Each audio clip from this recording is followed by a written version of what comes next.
Bonsoir la communauté, vous regardez la nouvelle télé, Ligne 68, le vendredi 20h. Vous savez qu'on refait la semaine sur Ligne 68. Alors voici peut-être ce que vous avez manqué de l'actualité de cette semaine.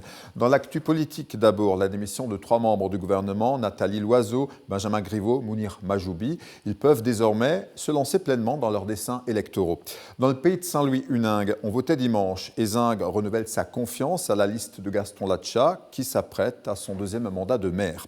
Il a été question d'économie aussi cette semaine. À Ambach, en Moselle, Smart arrête la production de la petite citadine qui est délocalisée en Chine. Smartville va se consacrer au SUV EQ Mercedes. 1600 salariés sont dans l'expectative.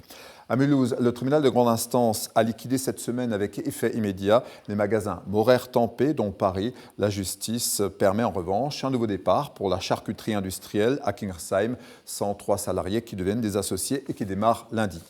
Les entreprises du travaux publics recrutent, de belles années peut-être sont de retour. Quelques 200 emplois sont à pourvoir dans le Haut-Rhin.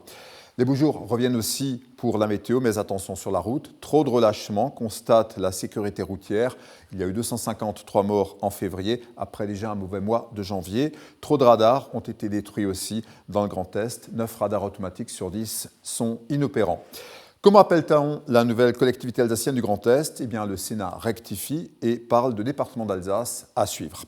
L'événement sportif du week-end, c'est bien sûr le football. C'est pour demain soir, 21h, à Lille. Le Racing affronte Guingamp. C'est en finale de la Coupe de la Ligue. Alors, en avant le football demain. Des idées de sortie maintenant pour votre week-end. Acheter, construire, financer, investir. Vous avez peut-être un projet immobilier. Eh bien, foncez demain au Salon de l'immobilier de Mulhouse. C'est au Parc Expo, l'entrée gratuite et c'est jusqu'à dimanche. Jusqu'au 7 avril, par ailleurs, le Salon international de la photo de Riedisheim, concours international, expo de photographes prestigieux, animation et même bourse de photos à la Ronde et au Cité Off. Enfin, je me prépare à dire au revoir. C'est Agnès Varda qui l'avait dit récemment. La grande dame du cinéma s'est endormie à 90 ans aujourd'hui. Clap de fin pour la pionnière de la nouvelle vague. Quant à moi, je me suis préparé à vous souhaiter un très beau week-end. Vous gardez la ligne, vous restez sur Ligne 68. À la semaine prochaine, 20h.